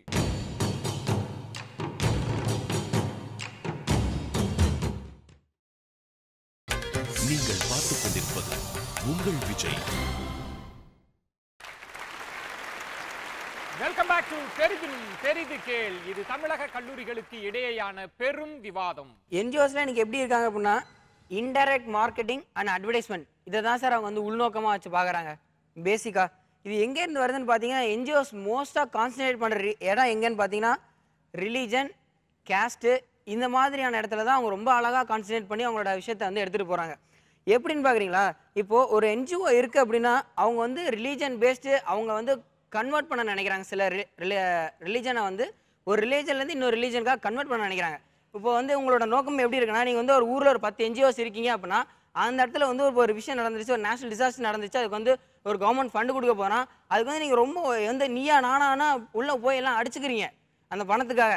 இந்த மாதிரி வந்து ஒரு ஃபண்ட் கலெக்ஷனாக தான் நீங்கள் வந்து பார்க்குறீங்களே தவிர இந்த என்ஜிஓஸ் எப்படி இருக்குன்னா less service and more business அப்படின்ற மோட்டிவில் தான் நீங்கள் போய்கிட்டு இருக்கீங்க. இங்கே வந்து இருக்க ஃபிஷர்மேன்ஸ் அந்த மாதிரி இருக்கவங்களுக்கு வந்து அவங்களால அதிகமாக யோசிக்க முடியாது. அவங்க வந்து நீங்கள் எது சொன்னாலும் கேட்பாங்க. அவங்களோட கஷ்டத்துக்கு நீங்கள் மணி கொடுக்கும்போது அவங்க வந்து உங்களுக்கு அடிமையாகிற நிலைமைக்கு வருது. நீங்க ஒரு ஃப்ளோல ஒரு விஷயத்தை, ஒரு தவறான கருத்தை சொல்லிட்டீங்க. மீனவர்களுக்கெல்லாம் யோசிக்க தெரியாது அப்படின்றது ஒரு தவறான கருத்து. ஏன்னா சென்னையில ரொம்ப படிச்சவங்களுக்கும் யோசிக்க தெரியாது. 2000-3000 ஆண்டுகள் வரலாறு உடைய ஒரு குழுக்கள், பரதவர் குலம், ஒரு மீனவர் குலத்தை நீங்க யோசிக்க தெரியாது, ஒரு சாதாரணமாக நீங்கள் அப்படி சொல்லிட முடியாது. நீங்க அப்படிப்பட்ட வாதத்தை பெரிதினும் பெரிதுகள் வன்மையாக கண்டிக்கிறது. சரி சார், மக்கள் முட்டாள் கிடையாது, அவங்க சொன்னதெல்லாம் கேட்டுறவங்க பின்னாடி போறதுக்கு. மக்கள் நலனுக்காகவும் மக்களுக்கு சேவை பண்ணணும் அப்படிங்கிற ஒரு மோட்டிவ்காகவும் மட்டும்தான் என்ஜிஓ செயல்படுறாங்க. அவங்க வந்து பிசினஸ் பண்ணல, அவங்க வந்து சேவை பண்றாங்க. சபலான ஒரு திட்டத்தை கொண்டு வந்தாங்க, வளரிளம் பெண்களுக்கு வந்து அவங்களுக்கு ஹெல்ப் பண்றது, அவங்க ஹெல்த்தை வந்து இம்ப்ரூவ் பண்றதுக்குன்னு. எத்தனை பேருக்கு இதில் அதை பத்தி தெரியும்? எனக்கு தெரியும். என்ஜிஓ சொல்றாங்க அப்படி ஒரு திட்டம் இருக்குமா, அங்கன்வாடிகள் அதை செயல்படுத்துறாங்க, அதை போய் கேளுங்க. அங்க வேற ஃப்ரீயா நாப்கின்ஸ் கொடுக்குறாங்கன்னு கூட சொல்றாங்க. அதெல்லாம் யாருக்கு தெரியாது? அரசாங்கம் சட்டத்தை கொண்டு வருது, நல்ல சட்டத்தை கொண்டு வருது, ஆனா அதை மக்களுக்கு தெரிய வைக்கிறது என்ஜிஓஸ். அவங்க அதுல எந்த ஒரு கெட்ட விஷயத்தையும் அவங்க கொண்டு வரல. நீங்க கன்னியாகுமரி மாவட்டத்தை எடுத்துக்கோங்க, நீங்க நான் சொன்னா அதை நம்ப மாட்டீங்க. நீங்க பிளாஸ்டிக் கவர் இங்க கன்னியாகுமரி மாவட்டத்தில் யூஸ் பண்றது இல்ல. எதுக்கு தெரியுமா? என்ஜிஓஸ் சொன்னதுனால. நீங்கள் உங்களோட எல்லா விஷயங்களும் வந்து நீங்கள் வந்து சர்வீஸ் மைண்டோட மட்டும்தான் நீங்கள் செய்யணும்னு நீங்கள் நினைக்கிறீங்களா? எல்லா விஷயத்துலையுமே தப்பு நடக்க தான் செய்யுது. எல்லாருமே இப்போ எந்த துறையை எடுத்துக்கிட்டாலும் எல்லாரும் வந்து அப்படி பண்ண தான் செய்கிறாங்க. நீங்கள் உங்கள் ஃபண்டை பற்றி சொன்னீங்க. ஃபண்டை எல்லாரும் எடுத்துக்கிறாங்க. ஃபண்டை வந்து எது எப்படி நடக்குது, எதெல்லாம் எப்படி செலவு பண்ணியிருக்கேங்கன்னு சொல்லி அரசாங்கம் கேள்வி கேட்குது. அரசாங்கத்தை அவங்க கணக்கு கொடுக்க வேண்டியிருக்கு. ஃபண்டு கொடுக்குறவங்க ஒன்றும் லூஸ் கிடையாது, என்ன கொடுத்துக்கோ செஞ்சுக்கோங்கன்னு சொல்றதுக்கு. அதை பற்றி அவங்க கணக்கு காட்டியிருக்கணுங்க. நீங்கள் எந்த வகையில் வளர்ச்சியை காட்டியிருக்கீங்க, எந்த வகையில் நீங்கள் 1000 வருஷமா இருந்த தப்புகளை எல்லாம் 10-15 வருஷத்துல சரி பண்ணிட முடியாதுங்க. அதுக்கு தான் முயற்சி பண்ணிட்டு இருக்கேன் என்ஜிஓ. அதை கண்டிப்பா அடையும். ஆடிட்டிங்ல நீங்களோட ரெக்கார்ட்ஸ் மட்டும் தான் நீங்க வச்சிருப்பீங்களே தவிர அதை வந்து அரசாங்கம் கணக்குகளுக்கு பார்க்குமா அப்படின்ற பட்சம் வந்து நீங்க வந்து அவங்க உங்களை சந்தேகப்படும் போது பட்சத்தில் அவங்க பார்க்கலாமே தவிர அதை பார்த்தே தீர வேண்டும் அப்படின்ற கட்டாயம் வந்து கிடையாது. அந்த காரணம் ஒரு விஷயத்துக்குள்ள நீங்க ஒளிஞ்சு அத்தனை தவறுகளும் பண்ணி கொண்டிருக்கீங்க. அங்க 5 ஆண்டு திட்டங்கள் போடும்போது கூட அதுல என்ஜிஓஸ் இன்க்ளூட் ஆயிருக்காங்க. எதுக்கு? மக்களோட தேவை அவங்களுக்கு தெரியுங்கிறது கவர்மெண்ட்டுக்கே தெரிஞ்சிருக்கு. Okay, that's all. Thank you. தன்னார்வ தொண்டு நிறுவனம்னா என்ன? யாருடைய ஃபோர்ஸும் இல்லாமல் நீங்களாவே செல்ஃப் மோட்டிவேட் ஆகி நீங்கள் ஒரு வேலையை செய்கிறீங்க, அதுக்கு உங்களுக்கு கவர்மெண்ட் ஃபண்டு தருது. அப்போது கவர்மெண்ட் ஃபண்டுன்றது உங்களுக்கு ஒரு செகண்டரி மாதிரி தான். உங்களோட இன்ட்ரெஸ்ட் வந்து உங்களோட ஃபஸ்ட்டு. ஆனால் இப்போ எப்படி இருக்குது? கவர்மெண்ட் ஃபண்டு ஒரு ஏரியாவில் இல்லைன்னா அங்கே ஒரு என்ஜிஓ இருக்கா? ஒரே ஒரு என்ஜிஓ சொல்லுங்கள் பார்க்கலாம். கவர்மெண்ட் ஃபண்டு அங்கே கிடையாது, ஆனால் அங்கே என்ஜிஓ இருக்குன்னா ஓகே, ஹேட்ஸ் ஆஃப், நான் ஒத்துக்கிறேன் இருக்குன்ட்டு. ஆனால் இப்போதைய சிச்சுவேஷன் கவர்மெண்ட்டோட ஃபண்டு வந்து ஃபுல்லாக கிடைக்கல, இல்லை கவர்மெண்ட்டோட ஃபண்டு ஸ்டாப் ஆகிடுச்சுன்னா அங்கே இருக்கிற என்ஜிஓடைய ஃபங்க்ஷனாலிட்டியும் ஸ்டாப் ஆகிடுது, இல்லை குறைஞ்சிடுது. இன்னைக்கெல்லாம் ட்ராப் அவுட் சில்ட்ரன்ஸ் எல்லாம் நிறைய பேர் இருக்கிறாங்க, ஆனால் அன்னைக்கு குறைஞ்சிருக்கு. இதுக்கு என்ஜிஓஸ் மிகப்பெரிய பங்கு வாய்த்து இருக்குது. அதாவது ட்ராப் அவுட் சில்ட்ரனோட பிள்ளைங்களோட ஏன் ட்ராப் அவுட் ஆனாங்க, அவங்களோட ரீசன் என்ன, அவங்களோட ஃபேமிலி சிச்சுவேஷன் என்ன, அதை அறிஞ்சு தன்னார்வமாக அறிஞ்சு ஸ்டாட்டிஸ்டிக்கலாக கவர்மெண்ட்டுக்கு அனுப்பி இன்னைக்கு அது நிறைய குறைஞ்சிருக்குங்க. ரெண்டாவது பார்த்தீங்கன்னா அரசு திட்டங்களை மக்களுக்கு தெரியப்படுத்துவதில் என்ஜிஓஸ் மிகப்பெரிய பங்கு வகிக்கிறாங்க. எக்ஸாம்பிளுக்கு சொல்லணும்னா பீகார்ல பொது பகிர்வு திட்டம்னு ஒன்று இருந்துச்சு. அந்த திட்டத்தை வந்த புதுசுல எத்தனை பேருக்கு தெரியுமா? பீகார்ல 100% மக்கள் தான் அந்த பொது பகிர்வு திட்டத்தை யூஸ் பண்ணிட்டு இருந்தாங்க. ஆனா அந்த தொண்டு நிறுவனங்கள் வந்து தன்னார்வ தொண்டு நிறுவனங்கள் வந்து இன்னைக்கு அதை சொல்லிக் கொடுத்து மக்களுக்கான சரியான ஒரு அந்த வாழ்வாதார பிரச்சனையே இன்னைக்கு பீகார்ல அவங்க தீர்த்து வைத்திருக்காங்கன்னா என்ஜிஓஸ் அதுல ஒரு மிகப்பெரிய பங்கு வைத்திருக்காங்க. அடுத்து மது அடிமைகள், அவங்களுக்கான ஒரு சரியான கவுன்சிலிங் தராங்க. இது வேற யாராவது செய்யறோமா? இன்னைக்கு சென்னையில பாக்குறோம் நிறைய மென்டலி ரிட்டார்டட் பெண்கள், அதாவது அவங்க சரியான ஒரு ட்ரெஸ் இல்லாம, அதாவது ஒரு கிறுக்கு பிடிச்சது மாதிரி தெருவில் நடக்கிறாங்க. மனிதநேயம் படைத்தவர்கள் எத்தனையோ அந்த ரோட்ல நடந்துட்டு இருக்காங்க. எத்தனை பேருங்க அந்த பெண்மணிகளை பார்த்திருக்காங்க? அந்த மனநிலை சரியில்லாதவர்களை எத்தனை பேர் அதை பார்த்திருக்காங்க? அப்படி பார்த்தானே யாருமே சுத்திட்டு இருக்க மாட்டாங்கல்ல. அதை பார்க்கறது என்ஜிஓஸ் மாத்திரம் தான். சைல்டு லேபர் அபாலிஷன் ஆக்ட கொண்டு போனது யாருங்க? என்ஜிஓஸ் தான் சைல்டு லேபர் அபாலிஷன் ஆக்ட கவர்மெண்ட்டுக்கு கொண்டு போனாங்க. இன்னும் எத்தனையோ குழந்தை வந்து வேலை செய்றாங்க, ஓகேங்களா? எத்தனையோ பேக்கரிஸ்ல வேலை செய்றாங்க, எத்தனையோ கடையில வேலை செய்றாங்க. நான் பாக்குறேன், செல்ஃப் எக்ஸ்பீரியன்ஸ்டு. நான் சொல்றேன் நிறைய சைல்ட் லேபர்ஸ் இன்னும் இருக்காங்க. ஒத்துக்கிறீங்களா? நான் ஒத்துக்கிறேங்க. இன்னைக்கு சைல்ட் இல்லன்னு தான் கேக்குறேன். 400 பேருக்கு ஒரு என்ஜிஓ இருக்காங்க. இதுக்கு அரசாங்கம் அவங்கள பார்க்கல, இன்னைக்கு என்ஜிஓஸ் பார்க்கறாங்க. திரு அழகேச பாண்டியன் சார், இன்னைக்கு நாம ஏன் என்ஜிஓக்களை பற்றி இன்னைக்கு பேசுகிறோன்றதுக்கு வந்து அந்த 4வது பாயிண்ட் தான் முக்கியமான காரணம். அவங்களுக்கு சில உள்நோக்கம் இருக்கிறது. குறிப்பாக ஒரு துறையை சொல்லலாம், ஹெல்த் ரிலேட்டடு என்ஜிஓஸில் இந்த பிரச்சனை இருக்குது. மிகப்பெரிய கார்ப்பரேட் என்ஜிஓஸ் வந்து அவங்களுக்கு பணத்தை கொடுத்து, இந்த கார்ப்பரேட் என்ஜிஓஸ் வந்து ஏற்கனவே வந்து மருந்து கம்பெனிகளில் வந்து இன்வெஸ்ட் பண்ணி வச்சுருக்காங்க. ஆமாம், அந்த இன்வெஸ்ட் பண்ண காசை வந்து அவங்க திரும்ப எடுக்கிறதுக்கு அந்த மருந்தையே திரும்ப இந்த மக்களுக்கு கொடுக்குறாங்க. இது ஒன்று. ரெண்டாவது வந்து இந்த மருந்துகள் வந்து இந்த மக்களை வந்து கினிபிக்ஸாக பயன்படுத்துகிறாங்க, பரிசோதனை கூட எலியாகவும் பயன்படுத்துகிறாங்க. இது சமீபத்தில் ஆந்திராவில் வந்து தெரிய வந்தது. இதுக்கப்புறம் வந்து என்ஜிஓக்கள் பல தளங்களில் செயல்படுறது வந்து நிறைய இருக்குது. குறிப்பாக ஹியூமன் ரைட்ஸ் வாட்ச் அப்படின்னு எடுத்துட்டிங்கன்னா அது வந்து மொத்தமாக ஒரு அரசு வந்து எப்படி செயல்படுகிறது அப்படிங்கிற லெவலில் வந்து பார்க்குது. இது தவிர வந்து சட்டம் இயற்றுதல் அப்படின்னு ஒரு விஷயம் இருக்குது. இப்போ நம்ம சமீபத்தில் நமக்கு வந்த சட்டங்கள், ரைட் டு இன்ஃபர்மேஷன் ஆக்டாக இருக்கட்டும், ரூரல் இந்த ரூரல் எம்ப்ளாய்மெண்ட் கேரண்டி ஸ்கீம் ஆகட்டும், இது எல்லாமே வந்து என்ஜிஓக்களோட முனைப்போடு தான் இது எல்லாமே செயல்பட்டு இதில் வந்து இந்த சட்டங்களை இயற்றுவதில் பெரும் பங்காற்றுனது வந்து இந்த என்ஜிஓக்கள் தான். அதெல்லாம் நீங்கள் வந்து கணக்கில் எடுத்துக்கிட்டு பேசணும்னு நான் நினைக்கிறேன். ஸ்காட்லாண்டில் நடந்த ஒரு சர்வேல நிறைய என்ஜிஓக்கள் அவங்களுடைய ஃபண்ட்ஸ் செலவு பண்ணுற விதத்தை மூடி மறைக்கிறாங்க.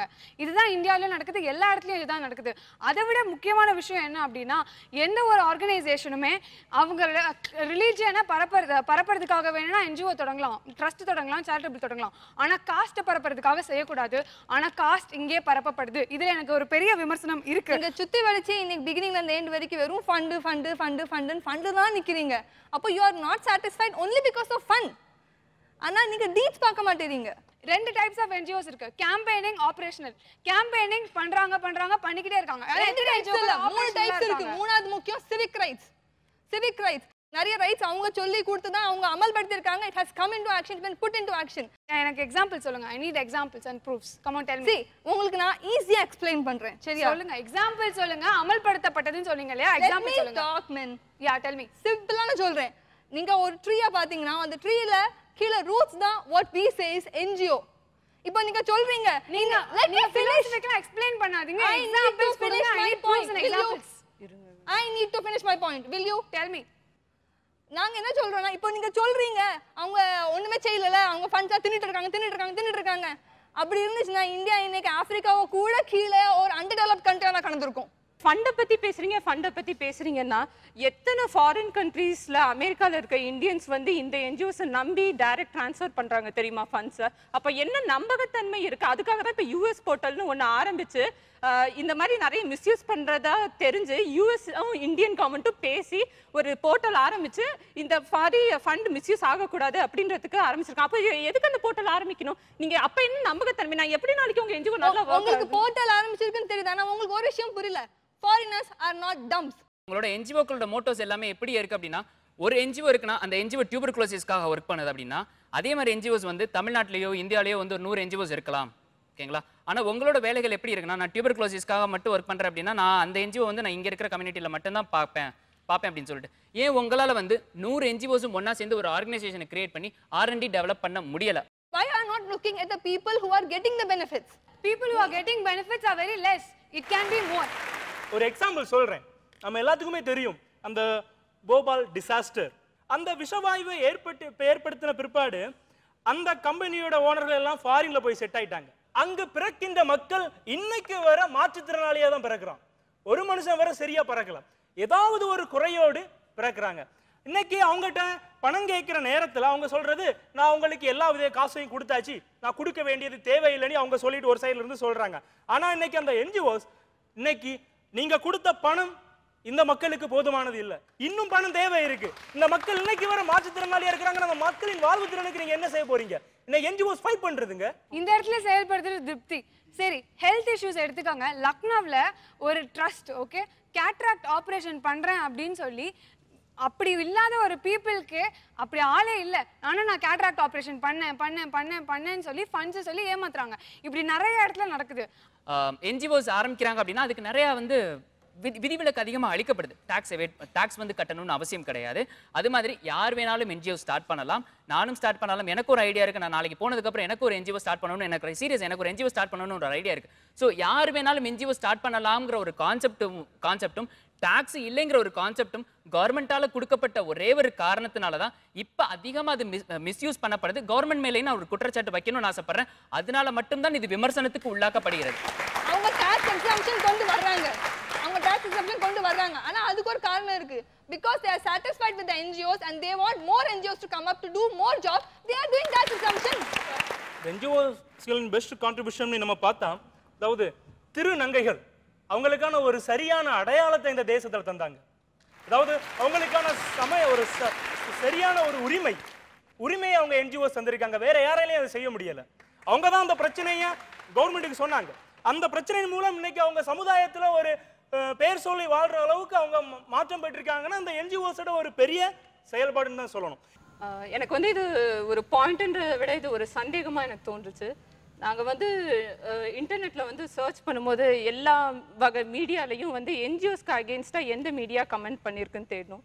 ஒரு மீடியா இல்லை. பிஎம்ஓ இல்லை ஒரு யாரோ ஒரு கவர்மெண்ட் ஹையர் அஃபீஷியல் சொன்ன ஸ்டேட்மெண்ட்டை திருப்பி ரிப்பீட் பண்ணியிருக்காங்களே தவிர அவங்களா எந்த என்ஜிஓவையும் விமர்சனம் செய்யலை. அப்போ இதுக்கு அர்த்தம் என்ன? எல்லா என்ஜிஓஸும் நல்லவங்களா? மீடியா வந்து ஒரு கவர்மெண்ட்டையே கேள்வி கேட்குற உரிமை இருக்கு. எல்லா மீடியாவும் விமர்சனமும் செஞ்சிருக்கு. அப்போ இந்த என்ஜிஓஸை வந்து விமர்சனம் செய்யலை. அதுக்கு அர்த்தம் என்ன? அப்போ கவர்மெண்ட்டை விட என்ஜிஓக்களின் ஆதிக்கம் வந்து நிறைய இருக்கா? ஒரே ஒரு ரைட்டர் மட்டும், அவங்க மட்டும்தான் இது வரைக்கும் அவங்க ஆர்டிக்கிளை வச்சு தான் நாங்கள் இவ்வளோ ஐடியாஸ் ஃபார்ம் பண்ணியிருக்கோம். மிச்சது எங்களோட அனாலிசிஸ். அவங்க வேற யாரும் இல்லை, மிஸ் அருந்ததி ராய். போல்டான பாயிண்ட் பிரியதர்ஷினி. உண்மையில் மீடியாவில் இதை நாங்கள் பதிவு பண்ணுறோம். உங்களுடைய போல்டான பாயிண்ட்டை பெரிதினும் பெரிதுகள் பதிவு செய்கிறது. இந்தியாவில் என்ஜிஓக்களின் செயல்பாடு திருப்தி அளிக்கிறது என்று ஒரு தரப்பும், திருப்தி அளிக்கவில்லை என்று மறுதரப்பும் தீவிரமாக விவாதித்துக் கொண்டிருக்கிறார்கள். தொடர்ந்து பேசலாம் ஒரு சிறிய இடைவேளைக்கு பிறகு. பெரிதினும் பெரிது கேள்.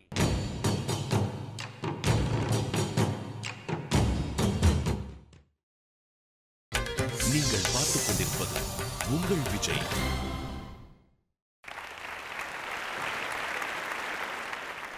வெல்கம் பேக் டு பெரிதினும் பெரிது கேள். இது தமிழக கல்லூரிகளுக்கு இடையேயான பெரும் விவாதம்.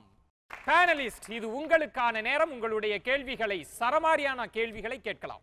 இப்போது நீங்கள் என்ஜிஓஸை பற்றி நீங்கள் சொன்னீங்க. அவங்க நிறைய பணம் வாங்குறாங்க, ஆனால் அதுக்குண்டான உதவிகளை அவர்கள் செய்வதில்லை. நிறைய பில்ஃபரேஜ் நிறையா நடக்குது. இதெல்லாம் சரிதான். இப்போ இவங்க சொன்னதில் சில விஷயங்கள் வந்து உண்மையும் கூட. அதாவது இப்போ வந்து மனநோயாளிகள், சரிங்களா, மென்டலி ரிட்டார்டட், அப்புறம் வந்து அனாதை குழந்தைகள், சரிங்களா, இந்த மாதிரி ஒரு ஸ்பேஸில் வந்து இப்போ என்ஜிஓ இல்லைன்னா, சரிங்களா, என்ஜிஓ இல்லைன்னா அவங்களுக்குலாம் என்ன ஆயிருக்கும்? அவங்களுக்கு ஏதாவது மாற்று இருக்கா? அப்படி ஒரு மாற்று இருந்தால் அந்த மாற்று எப்படி இருக்கணும்? இந்த ஃபீல்டில் அதிகமாக கான்சென்ட்ரேட் பண்ணியிருக்காங்க அப்படிங்கிறது ஒத்துக்கப்பட வேண்டிய விஷயம். ஏன்னா வந்து கவர்மெண்ட்டால் வந்து அதெல்லாம் கான்சென்ட்ரேட் பண்ண முடியலை.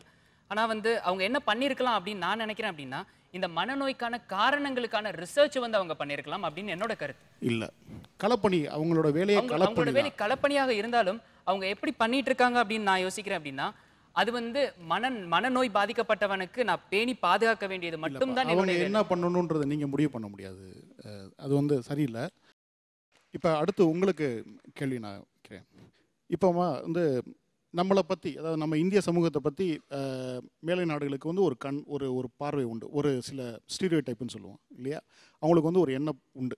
இங்கே வந்து எல்லாருமே வந்து பெண்களை வந்து அடிமைப்படுத்துவார்கள், இவங்களுக்கு வந்து பொதுவாக வந்து பெண் குழந்தை பிறந்தா கொன்றுவாங்க. இப்போ எங்கே திரும்ப மதுரை மாவட்டத்தை பற்றி அதிகமாக, நான் மதுரை மாவட்டத்துலேருந்து வந்தேன், திரும்ப அடிக்கடி சொல்லுவாங்க. இந்த மாதிரி இதெல்லாம் வந்து it's nothing but a stereotype. இது வந்து ஒரு சில இடங்களில், சில ஜாதிகளில், அதுலேயும் சில குடும்பங்களில் நடக்கிற ஒரு விஷயம். இதை நீங்கள் பொதுமைப்படுத்தவே முடியாது. இது வந்து வெளியில், இது வந்து ஒரு கைண்ட் ஆஃப் ஒரு பவர்ஃபுல் நியூஸ். இதை வந்து நல்லா விற்கக்கூடிய ஒரு செய்தி இது, சரிங்களா? அதே மாதிரி நம்மளை வந்து மேலை சமூகம் சில வகையாக பார்க்க விரும்புது. அவங்களுக்கு வந்து நம்மளை கீழே இருக்கணும், வச்சு பார்க்கணுன்ற ஒரு பேராசை இருக்கிறது. நம்ம நிரந்தரமாக கீழே இருக்கக்கூடிய மக்கள், இவங்களுக்கு வந்து இவ்வளோ தான் யோசிக்க தெரியும், இவங்க இப்படிப்பட்டவங்க தான் அப்படின்னு அவங்களுக்கு ஒரு மென்டல் இமேஜ் இருக்குது. அந்த மென்டல் இமேஜை இந்த என்ஜிஓக்கள் தொடர்ந்து தக்க வைத்து கொண்டிருக்கின்றன, அல்லது அந்த மென்டல் இமேஜை வச்சு இவங்க காசு பார்க்குறாங்க அப்படின்னு ஒரு குற்றச்சாட்டு இருக்குது. இதை பற்றி நீங்கள் நினைக்கிறீங்க? அப்படி ஒரு கருத்து இருக்குது. I don't deny it. அப்படி ஒரு கருத்து பீப்புள் சொல்கிறாங்க, அதை வச்சுக்கிட்டு ஏர்ன் பண்ணுறாங்க. இந்த மாதிரி சில கருத்து எனக்கும் வந்துச்சு. நேக்கட் சில்ட்ரனை காட்டி ஃபூல் பண்ணுறாங்க அவுட் சைட் பீப்புளை. சரி, ஆனால் இஷ்யூஸை வெளியே கொண்டு வரணும், அது வார்ன் பண்ணணும், அதுதான் இது. இப்போ நியூஸ் பேப்பர்ஸில் நிறைய இன்சிடென்ட்ஸ் எனக்கும் வாசிக்கிறதுக்கு இது ஏன் இப்படி காட்டுறாங்க, இது ஜஸ்ட் ஒரு சொசைட்டியில் ஒரு தடவை நடக்குது அப்படின்னு நினைக்கிறேன். ஆனால் we have to warn the others. நம்ம அதர்ஸை வார்ன் பண்ணணும். இன்னொன்று, நிறைய பேருக்கு நம்ம அக்கத்து பக்கத்து ஊரில் என்ன நடக்குதுன்னு தெரியாது. This is information age. இது வந்து கிளியர் மிஸ்இன்ஃபர்மேஷன் ஆப்பர்ச்சுனிசம். பவனந்தி சார், எனக்கு தெரிஞ்சு இன்னைக்கு பார்த்தீங்கன்னா ஹை டிமாண்ட் வந்து சோஷியல் ஒர்க்குக்கு தான். ஈவன் நீங்கள் ரொம்ப சாதாரணமாக வந்து இந்த சென்னை பில்ல இருக்கக்கூடிய சில கல்லூரிகளில் வந்து நீங்கள் சோஷியல் ஒர்க்குக்கு ஈஸியாக அட்மிஷன் வாங்கிட முடியாது. உங்களுக்கு தெரியுமா, இன்னைக்கு வந்து சோஷியல் ஒர்க்கை முடிக்கிறவங்கள வந்து யார் அதிகமாக வேலை வாய்ப்பு கொடுக்குறாங்கன்னு தெரியுமா? மல்டிநேஷனல் கம்பெனிஸ் வந்து கார்ப்பரேட் சோஷியல் ரெஸ்பான்சிபிலிட்டிஸில் எடுத்துப்பாங்கன்னு நினைக்கிறேன். எக்ஸாக்ட்லி. அவங்க என்ன பண்ணுறாங்க? இல்லை, இந்த கார்ப்பரேட் சோஷியல் ரெஸ்பான்சிபிலிட்டி என்ன, எதுக்காக தேவைப்படுது அப்படின்னா, இது கட்டாயமாக்கப்பட்ட ஒன்று, கவர்மெண்ட்லேயே வந்து லா பாஸ் பண்ணப்பட்ட ஒன்று. கவர்மெண்ட் வந்து இவ்வளோ ப்ராஃபிட் வருது அப்படின்னா கவர்மெண்ட் வந்து கார்ப்பரேட் சோஷியல் ரெஸ்பான்சிபிலிட்டி கண்டிப்பாக ஒரு வருஷம் பண்ணணும் அப்படிங்கிறது வந்து கவர்மெண்ட்டில் லா ஆக்கப்பட்ட ஒன்று. இல்லை, திஸ் இஸ் ஆர்குமெண்ட். அப்படின்னா இப்படின்னா கவர்மெண்ட்டும் சொல்லுது, கார்ப்பரேட்டில் வந்து ரிசர்வேஷன் கொடுங்கன்னு சொல்லுது. ரிசர்வேஷன் இன் பிரைவேட் செக்டார்னு சொல்லுது. அப்படின்னா கார்ப்பரேட் அக்செப்ட் பண்ணிட்டாங்களா? அக்செப்ட் பண்ணிக்கிறது. என்னுடைய கேள்வி என்ன அப்படின்னா, நீங்க இவ்வளவு என்ஜிஓவை பற்றியான இவ்வளவு வாதம் வைக்கிறப்ப நம்மளுடைய நாட்டில் இன்னைக்கு அரசு மட்டுமல்லாமல் இன்றைக்கு சந்தையும் இன்னைக்கு சோஷியல் ஒர்க் ப்ரோமோட் பண்ணுதுன்னா அதுக்கு என்ன காரணம்? ஃபர்ஸ்ட் ஒரு விஷயம் ஒரு கார்ப்பரேட் சோஷியல் ஒர்க்குக்கு இது பண்ணுதுன்னா அவங்க செய்யற தப்பெல்லாம் மறைக்கிறதுக்கு ஒரு வழியா இருக்கலாம். அதனால அந்த ஒரு சோஷியல் ஒர்க்ன்ற ஒரு ஃபேஸ் கொடுத்தீங்கன்னா நீங்க மற்றதை பண்ற தப்புகளை மறைக்க முடியும். ஓகே, இது ரைட். இங்கே ஏதேனும் ஒரு தொண்டு நிறுவனம் அரசுக்கு தெரியாமல் பணம் பெற முடியுமா? முடியாது சார். முடியாது. அரசுக்கு தெரியாமல் பணம் பெற முடியாதுன்னா அப்படி பெறுகிற பணத்தை தொண்டு நிறுவனங்கள் என்ன நோக்கத்திற்காக பெறுகிறதோ அந்த நோக்கத்திற்காக மட்டும் செலவிடாமல் வேறு சுய லாபங்களுக்காகவோ அல்லது வேறு நோக்கங்களுக்காகவோ திசை திருப்பினால் அது தொண்டு நிறுவனங்களின் குற்றமா அல்லது அதை கண்காணிக்க தவறிய அமைப்புகளின் குற்றமா? சேவைன்னு இறங்கிட்டு இப்படி பண்றது தொண்டு நிறுவனங்களின் குற்றம், தெரிஞ்சும் அதை கண்காணிக்காம விட்டது அரசின் குற்றம். குற்றங்களை தடுக்கிற கண்காணிப்பு அமைப்புகளின் செயல்பாடு மிகச் சரியான முறையில் துல்லியமாக இருந்தால் சில அல்லது பல தொண்டு நிறுவனங்கள் செய்கிற தவறுகளை தடுத்திருக்க முடியுமா? முடியாதா? கண்டிப்பா முடிஞ்சிருக்கும். ரைட், நன்றி. Thank you sir. இந்த தரப்புக்கு உங்கள் கேள்வி. எங்கே வருவாய் கிடைக்கிறதோ, எங்கே பணம் கிடைக்கிறதோ அந்த இடத்தில் மட்டும்தான் சேவை செய்வது என்பதும், சேவையை மதம் சார்ந்து ஜாதி சார்ந்து ஒன்றை நீங்கள் நினைவில் வைத்துக் கொள்ள வேண்டும். இந்த கன்வென்ஷன் பற்றி ரொம்ப பேசினீங்க, எல்லாரும் ஒன்றை மறந்து விட்டு தான் பேசினீர்கள். இந்தியாவில் யார் வேண்டுமானாலும் மதம் மாறிவிட முடியும், யாரும் ஜாதி மாற முடியாது. அதை மறந்து விட்டு தான் பேசுகிறீர்கள். ஜாதிய தீண்டாமைகளின் விளைவாக ஏற்பட்ட கொடுமைகளிலே இருந்து பல மக்களை காப்பாற்றுவதற்காகவே பணியாற்றிய தொண்டு நிறுவனங்கள் உருவாகியிருந்த ஒரு காலம் உண்டு. ஆனால் அப்படி இல்லாமல் இனங்களுக்கிடையிலே குழுக்களுக்கிடையிலே மோதலை உண்டாக்குகிற வேறு வகையான அரசியல் நடவடிக்கைகளை கொண்ட தொண்டு நிறுவனங்களின் செயல்பாடு கூடியிருக்கிறதா இல்லையா? பெருகி இருக்கிறது. நன்றி. யார் கால் இறுதிக்குள் நுழைய போகிறீர்களோ அந்த கல்லூரிக்கு பரிசு கோப்பையை வழங்குவதற்கு ஒரு முக்கியமான நபர் இங்க வரப்போறாங்க. தமிழ்நாடு காங்கிரஸ் கமிட்டியினுடைய தலைவரும் நாடாளுமன்ற உறுப்பினருமான திரு ஞானதேசிகன் அவர்கள்தான் உங்களுக்கான விருதை வழங்க வருகிறார். லெட்ஸ் வெல்கம் திரு ஞானதேசிகன் அவர்கள்.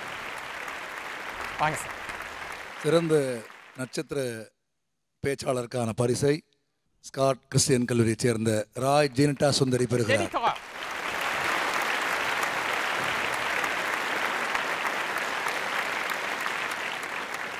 பெரிதினும் பெரிதிகளினுடைய கால் இறுதிக்குள் நுழைய போகும் கல்லூரி எது? 2 கல்லூரிகளுமே மிக சிறப்பாக வாதாடினார்கள். குறிப்பாக ஜெனிட்டாவின் பங்களிப்பு ஸ்காட் கிறிஸ்டியன் காலேஜுக்கு மிக அருமையாக அமைந்தது. இவர்கள் தரப்பில் முதல் 3 பேருமே மிக சிறப்பாக வாதாடினார்கள். குறிப்பாக முதல்ல இருக்கிற செல்வ பிரகாஷ் ஒரு அருமையான ஒரு வாதத்திறமை உள்ளவராக இருக்கிறார். இது தவிர நவீனா, அதன் பிறகு பிரியதர்ஷினி, இவங்க 3 பேருமே ஒரு அணியாக இணைந்து ஒருத்தருக்கொருவர் ஒத்துழைத்து வாதாடியதன் மூலமாக மயிரிழையில் வெற்றியை கைப்பற்றிவிட்டார்கள். எஸ்ஆர்எம் பல்கலைக்கழகம் பெரிதினும் பெரிதிகளினுடைய கால் இறுதிக்குள் நுழைகிறது. வாழ்த்துக்கள். இந்த வாரம் பெரிதினும் பெரிதிகளினுடைய கால் இறுதிக்குள் எஸ்ஆர்எம் பல்கலைக்கழகம் தான் நுழைகிறது. வாழ்த்துக்கள். மீண்டும் சந்திக்கலாம் ஒரு பெரும் விவாதத்தோடு பெரிதினும் பெரிது.